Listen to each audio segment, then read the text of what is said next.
everyone, my name is Kimberly and welcome to Against All Odds. This is a series of videos where we get to have conversations with people who use sports as a means to overcome their challenges and any life difficulties that they may have. So today with us we have Joan. Hi Joan. Okay, Joan, why don't you introduce yourself to everybody? Okay, sure. Hi everyone, I'm Joan and I play goalball with the women's national team. And today I'll be sharing some challenges that I face and how I overcome them, and also my experiences with playing in a team sport. Thank you so much. Okay, this is very exciting. Okay, I'm next to an athlete. Okay, Nice. Alright. So, Joan, today what we have for you is a series of questions. We're going to reveal them, and then after we reveal them, you have to answer them. Law, no choice. Huh? Okay, yes, exciting. Okay, so here's the first question. What is your motivation behind joining goalball? I really love games and sport in general. So one of my favorite sports used to be basketball. But yes, hand-eye coordination is everything. Without the eyes, there's no coordination. So goalball is something that I can use my other senses and I can really improve if I put in the effort, and there is no built-in disadvantage because the court is made specifically for people with visual impairment. You can't say blind cannot play. Obviously lah. So if I was a visually able person, if I wanted to play goalball, what happens then? Then you put on the eye shades and you can play with us. So it completely evens out the playing field. Yes, because we do have sighted players that come and play with us, and they'll put on the eye shades and be like, I cannot see. Yeah. Yeah. That's amazing. So it means that anybody can go and actually enjoy goalball as well. Yes. Fantastic. Shall we move on to the next question? Yeah, sure, Yeah? why not? Okay. Wow, it's a two-line one. Hold on. Okay. Ah. Peel. What are the common stereotypes that you face on a day-to-day basis relating to your sport? I guess the two stereotypes that I get is at the extreme end of the spectrum. One say, ayo, you play goalball, so dangerous, blind leh, why you play? And then on the other end of the spectrum is like, the game's so easy.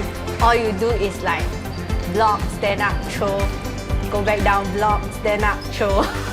Yeah, so maybe I'll begin with the very dangerous one. Right. So usually because they don't really understand how the sport goes, and they think that, oh, eye shades, everyone blind, then how you play, like wait the ball hit your face, wait you fall down, wait you break something.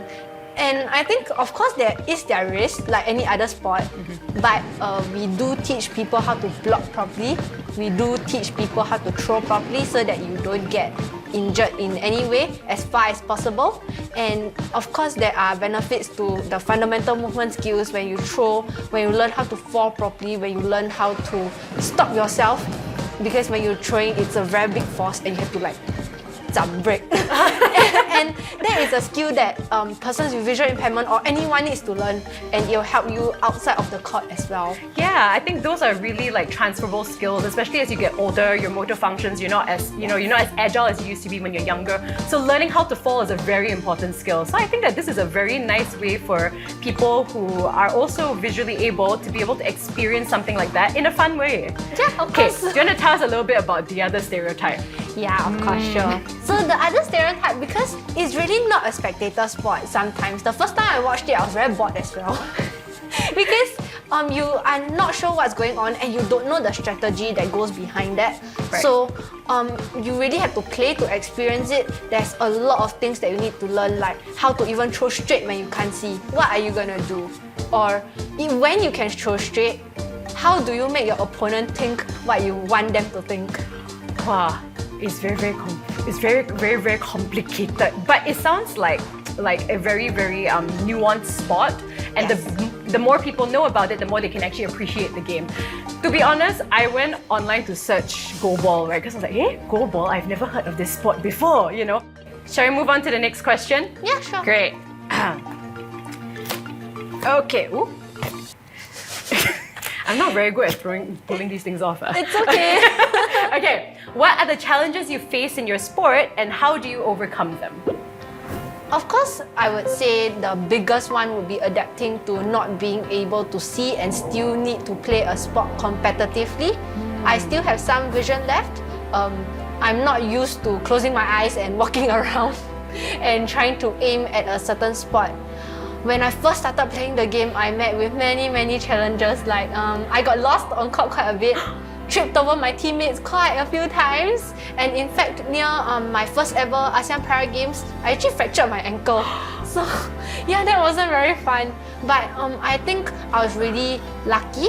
My coach is a sports psychologist, and our team function around one major philosophy. It's to focus on what's within your control, to play better and do better, not just on court but off it as well.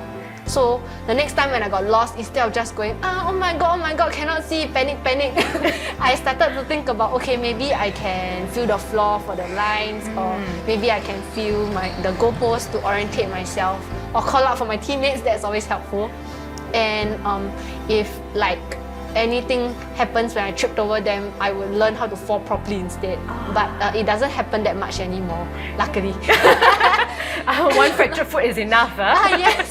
But yeah, even adapting my throw. So usually when people throw, we have an entire run up to use momentum and our entire body. But at that point in time, I couldn't do that. So I learned to throw kneeling or even seated down. Oh wow. And I practiced drills during training so that I could use those body parts more effectively. Wow, that's great. That's amazing that you really managed to overcome something that, I mean, even as a normal athlete who's visually able, you would stress about something like that. So it's very inspiring to hear that those are the little steps that you took in order to overcome it. And I love that life philosophy. Can you say it one more time? What's that philosophy that the team embodies? Focus on what is within your control to do better. Wow, I feel like light bulb moment just for myself, because that's such an important philosophy to take into your life as well. And I love that you said that the team doesn't just do it on the court, it's also something that you guys take outside of the court. Yeah. Okay, shall we move on to the next question? Yeah, of course. All right. Ooh. Do you need help with that? Embarrassing. Okay, I slowly. This one. There we go.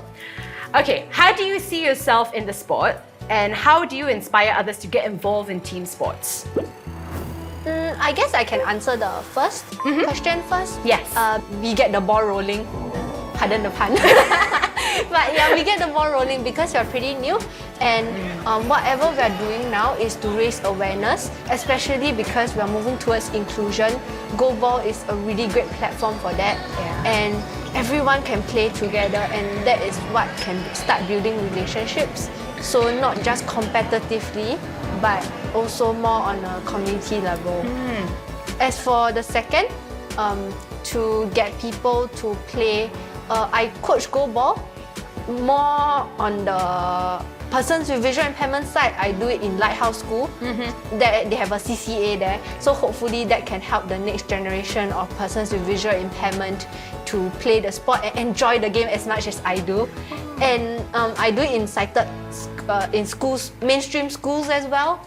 So that is where sighted students get to enjoy the game and hopefully learn more about it. What's the difference you feel? Is there like a marked difference between teaching sighted students versus those who are visually impaired when they explore the game for the first time? Yes, of course. So when I go to sighted schools, their main issue is more about being afraid to move around or being afraid to play the game, because it can look kind of daunting if you cannot see. When I go to the school for people with visual impairment, I cannot demonstrate like, now you watch me do and then you do. Like, that's not gonna work. So mainly it's more description. When I demonstrate a skill, I break it down and try to explain what I'm doing. There's also a bit of needing to help those who totally cannot see. So maybe moving them physically so that they know what the movement feels like, not just what it should be. Right. And things like fundamental movement skills, learning how to run, learning how to jump. Then next needs some work as well, because I mean, you can just tell a sighted kid to run and it's like, okay, they'll just go, but how do you run? There is a legit way to run, like left hand, right leg. right leg, left hand.